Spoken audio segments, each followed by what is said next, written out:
Hey guys, welcome to the shop. I'm Rick, the Honest Mechanic, and today we're going to be working on this. We've got ourselves a mid-90s Yamaha YS624 snowblower. I mean, this thing here looks a lot like the Honda that we worked on earlier this year. This one happens to belong to Peter, the same guy that was working on the Venture. He was the one who had his Venture stuck on the side of the road, left his wife stranded, if you guys remember that. So he's telling me that this thing leaks gas unless you turn the valve off. He says it also smokes quite a bit.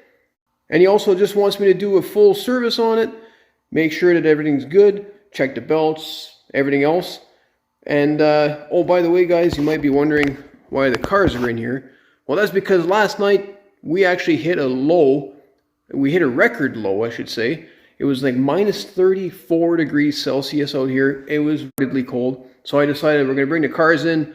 So they were in here last night. They're back in here tonight because it's still really, really cold. So you might hear this heater in the background from time to time because it's kicking on often. So if you hear the noise, apologize for that. But let's get going with the video.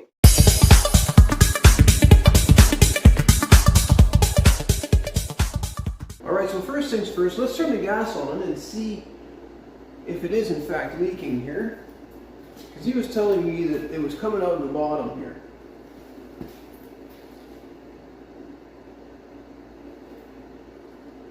And that didn't take very long. Okay, so we've got a definite leak. And if that's the case, well, I think the first thing we should attack is taking the carburetor off. First thing we're going to do, guys, is we got the valve off, make sure we don't have any more fuel leakage. It's starting to actually pull up a little bit on the track here. I'm going to remove the cover. And I know behind here, some people might think that there's an air filter missing. That's what Peter thought. He had a rag stuffed in here, but unfortunately that won't do anything because the actual air hole, if we look at it, is right down in here. So the air comes in between the hot engine and the belt cover, and it just kind of circulates around in here, makes its way into the carburetor. Oh, and by the way, if you guys are wondering what this is your PCV, so to speak. It's actually your crankcase ventilation. So even back in the 90s, we cared about emissions. So we're going to remove the two nuts holding the carburetor in place. Covers here. These things are awesome. I love this impact. So that holds your fuel pump at the back. You may not see it, but I can see it right here. There's two lines and there's a little diaphragm pump. And then right, yeah, there's one more, I think. Yeah, right down below there's another one here. There we are. Pulls this out just like that. And there's our carburetor. I mean, got our little fuel pump. And this should slide right off. There we go.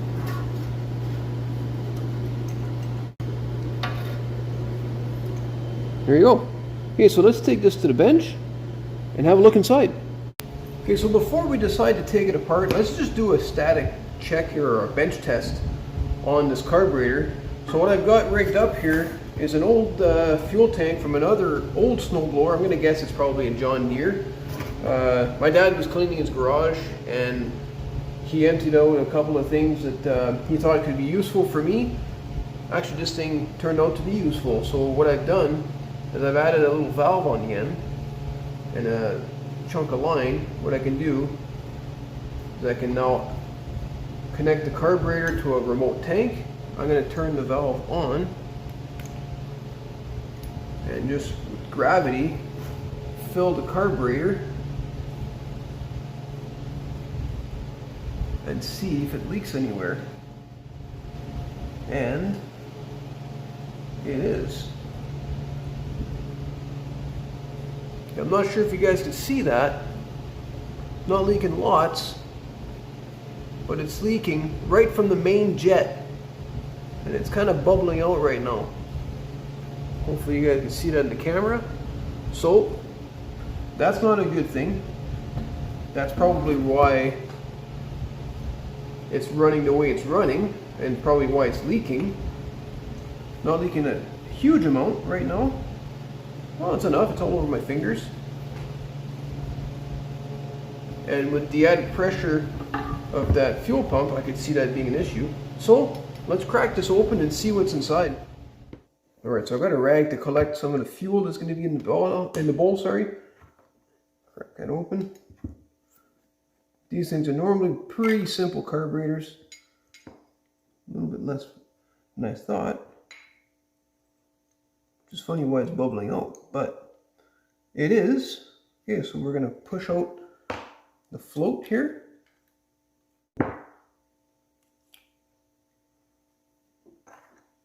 And unfortunately, this carburetor doesn't have any adjustments. Now, on some of these carburetor floats, what you'd have is a metal tang here, which you can adjust higher or lower depending on how much fuel you want in the bowl.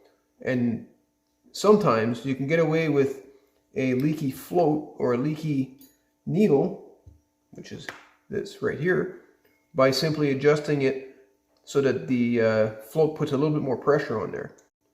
Because what this carburetor has right down below into this hole here is a little rubber, and what it does is it's basically like an O-ring, the best way to describe it. So as fuel comes in, this tapered needle will seat right inside that O-ring with the pressure of this float and stop the fuel from coming in, and then that's what basically stops your bowl from filling up.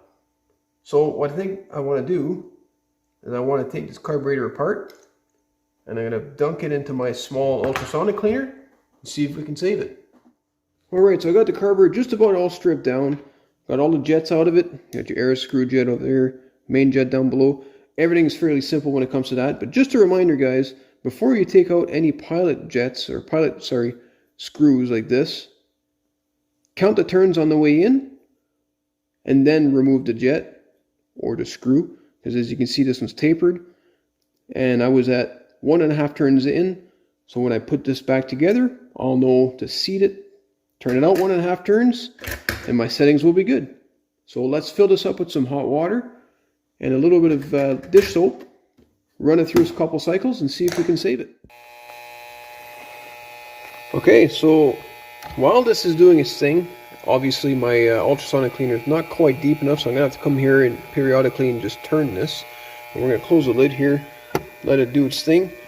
We are going to continue working on the rest of this, take a look at the belts, and maybe go and see if they need to be replaced.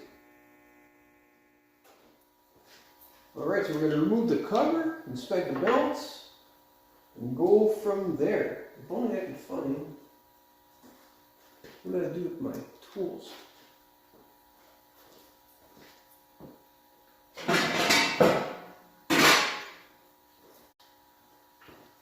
Found it. There we go. Alright, let's get back to this. Get this cover off.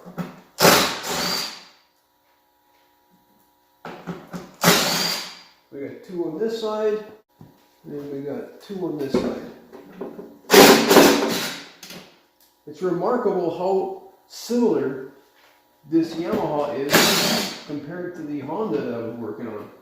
By the way, all that stuff is linked in the description if you guys want to take a look at the Honda that we had fixed. That was Marty's machine.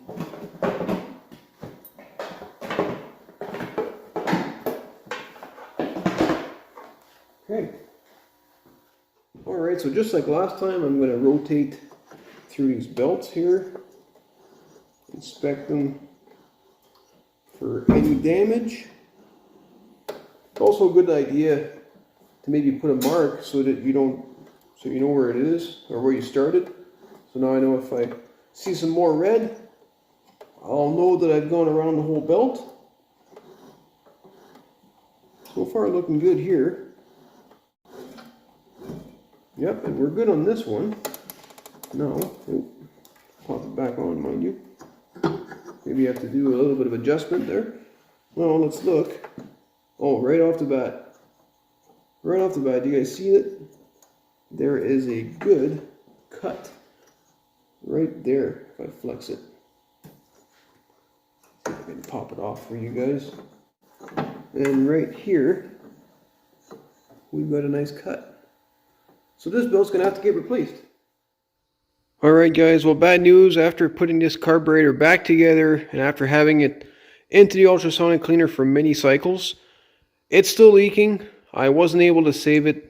Pretty rare because normally ultrasonically cleaning anything is pretty good, but I guess when the seat is bad, that doesn't really save it. So between that and having to get a belt and of course some oil for the rest of the service, let's go do that. Let's go get some parts. Alright guys, so it's the next day. It's still bloody cold out there. As you can tell, the cars are still in the garage. Not much has changed, but I do have a bag of goodies here. But before we get into those goodies, let's check this out. So I've given the cars a wash, by the way. I mean, yeah, I might as well take full advantage of having my heated garage. But what I wanted to show you was that stuff I was talking about yesterday. So back here in the corner of the garage, I was talking about how my dad had cleaned out his shop, which was a lot of my grandfather's stuff.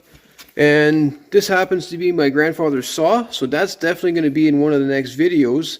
Not sure when, but he's given me, that's probably off that snowblower too, or whatever I got that tank from, because that's also John Deere, very similar color. But check out this old outboard. This is a 7.5? Yeah. Elgin. I mean, this thing is super cool, very old. Oh, look at that, there's even another. My dad just dropped this off when I wasn't home. I found it a couple of days later. But he told me that this thing actually runs. So I think I might do a video on this as well. But enough of that. Let's get back to the snowblower. Alright, so in the bag we've got ourselves a new belt. And another carburetor. I mean, I was surprised that they still offer these and sell them, but there it is. There's a brand new carburetor and it looks identical to the old one, so that's always a good sign. And hopefully this belt is the right length, because sometimes that can be a little iffy depending on the serial numbers. So I think this is what I want to tackle first. So in order to remove this belt, what we're going to do is remove, there's a bolt underneath here, get this gear out of the way. We may have to take this cable off depending on how far we need to open up the snowblower here. But we're going to remove this bolt, this one over here, and there's a third one down below, but we're going to leave this one in. We're just going to loosen it off, because if you notice, there's a bit of a slot there, and that's going to help us guide it back in. Obviously these bolts are on both sides. We're going to do this on the ground because it's going to be much easier and a flatter surface. So I'm going to split it and I'll see you after. Okay guys, so there is one bolt I forgot to mention, and it's right here. It's a smaller bolt. You're going to have to remove that one before you can go ahead and split it open. But now that we have everything removed, we're just going to angle the tracks back, and just like so, we have access to the belt. Alright, so upon closer inspection, that belt's actually worse than I really thought, so I'm happy that we're replacing it. But in order to get to that one, we'll have to remove the auger belt first, which again is pretty easy. You just have to kind of muscle it off here. There you go. Got that out of there. Put this one aside, and then we'll get this one out a little bit easier. Well, this one's really bad. Oh yeah, that would have not lasted for too long. Look at that cut. Woo, that's crazy. Okay, so let's put it against this other one, and they are the same, which is a good thing. And in reverse order, let's put it in. I like to put the lettering out so that we know the orientation. Not that it matters, it's not like a snowmobile belt. There's not really a direction on these, but that's just how I've been doing it forever. So I'm going to keep doing it that way. Okay, so we got the new belt installed. Took a good look at the auger belt. It's still in really good shape. So we're going to put the belt just on the bottom of this pulley here. so that when we fold everything back together, it should take its place. So here we go, let's fold it back together, nice and slow.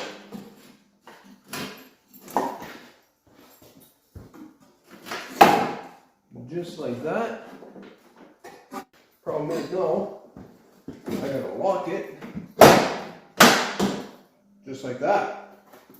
Ooh, okay, wasn't that bad. Then we can bolt it back together and make sure that our belt, our auger belt, is in fact onto the pulley, and it's not, so I'm going to take a pry bar, kind of put it on there. Okay, so that auger belt just didn't seem to want to go on there, but with the help of a long pry bar, I should be able to coax it back on and get it back onto that pulley. I'm going to have to do this with both my hands, guys, but it's definitely possible. Then we'll put the cover back on. Alright, so we got it all buttoned up, but it wouldn't be a full service if we didn't actually look at the friction plate back here. So if we take a look back here, everything looks actually pretty good. So this is the friction plate. We've got a friction wheel. It's got a little bit of wear, nothing severe. But one thing I did notice is it was hard to get into gear.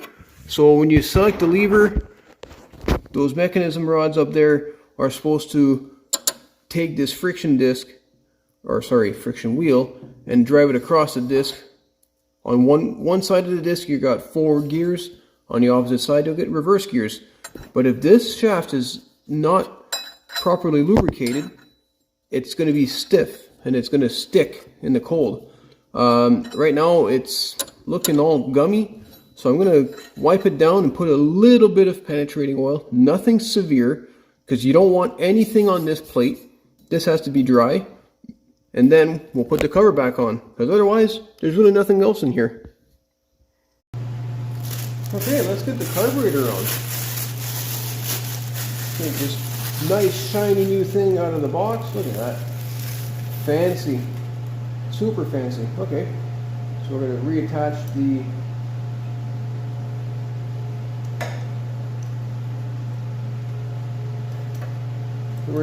linkage. Got our gasket in place. And womp womp womp. This is not the same carburetor. This does not fit. Uh-oh. So what do we have now?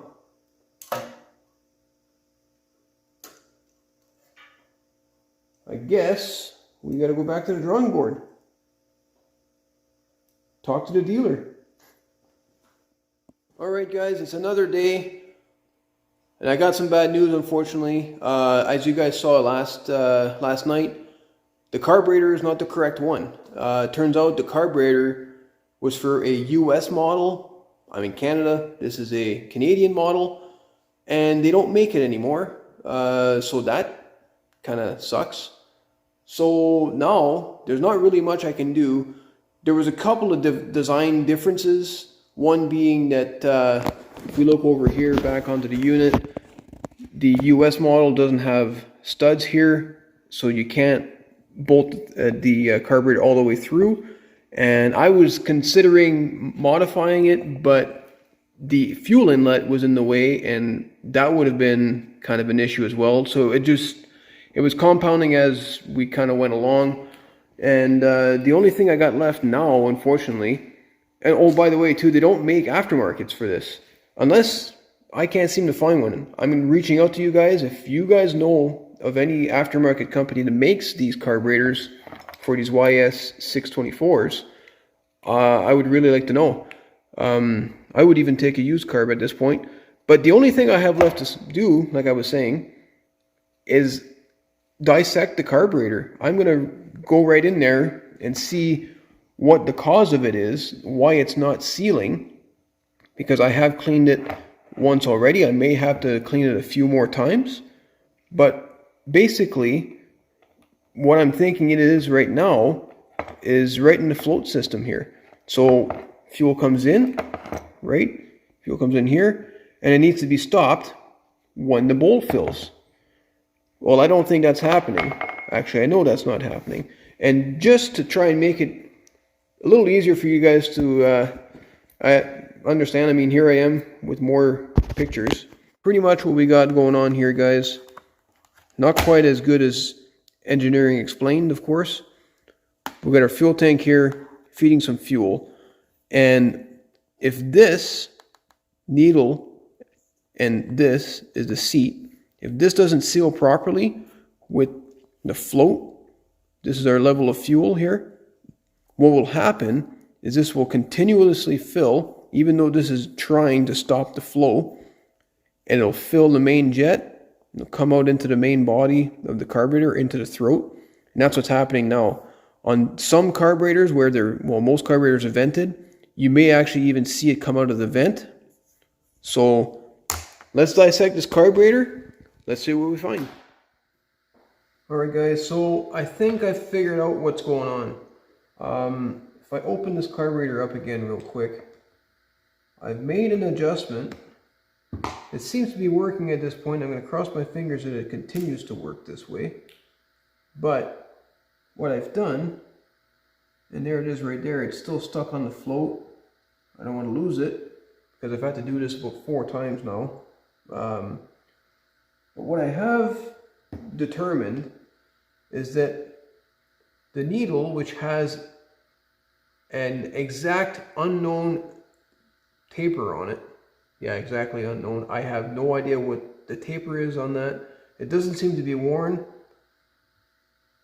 But what I do think is worn is right inside here, the actual seat with a flashlight and a little bit of a magnifying glass seems to be a little bit ovaled out, and it's possible that there is not enough spring pressure, because if you guys take a look at this as well, there's a spring on the end of this needle. May not be strong enough to kind of overcome the seat. The seat is rubber, so if you force it, if I put this on my test bench here, my test setup, and I force the float closed, it stops leaking. However, if I just let the float do its thing on its own, it does leak. So what did I do? I almost lost it, but if you guys can see that right on the end of that float, I added a chunk of line. This is the smallest fuel line I could find. I had some of this lying around for a small Weed Eater brand repair that I did. You can get this at small engine stores. This is, I forget how small this is diameter wise. Well, actually I can tell you right now, I can measure it. So it's about 3.3 mils thick. And something else I needed to tell you guys is that thickness, because I basically made a small O-ring is what I did. But it needs to be, because I tried this a few times before I turned the camera back on, about 1.7 mil thick.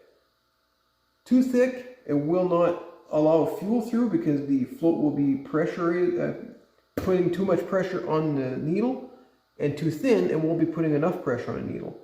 So what I've done here is I just kind of trial and errored the thickness of that O-ring. That's what I'm going to call it, my repair. Put the needle back in place, and we're going to stuff this very carefully on top of the needle like that. Then we carry on by installing the float with the pin. I'm going to close this up, and I want to show you guys how it works. Alright, so I got the carburetor set up onto my little test setup here. I'm going to turn the valve on. I'm going to wait a period of time. And if you guys remember last time, some of the fuel was dribbling out of either side. Didn't matter which way you put it, but fuel was dripping out. So far so good. We don't have any fuel coming out of the end of it, coming into the throat, which is a real good thing.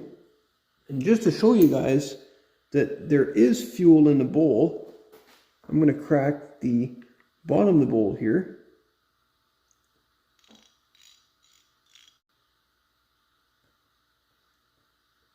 and there's our fuel. So we got fuel coming out of there, which is a good thing. Close that back up.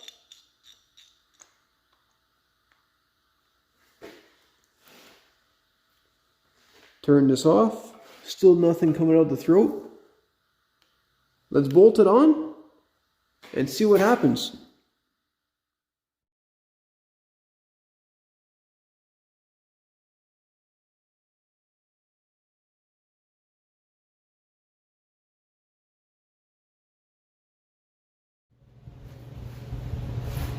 Alright guys, so as you can tell, unfortunately, we still got some fuel coming out of that carburetor, so that repair did not last very long at all.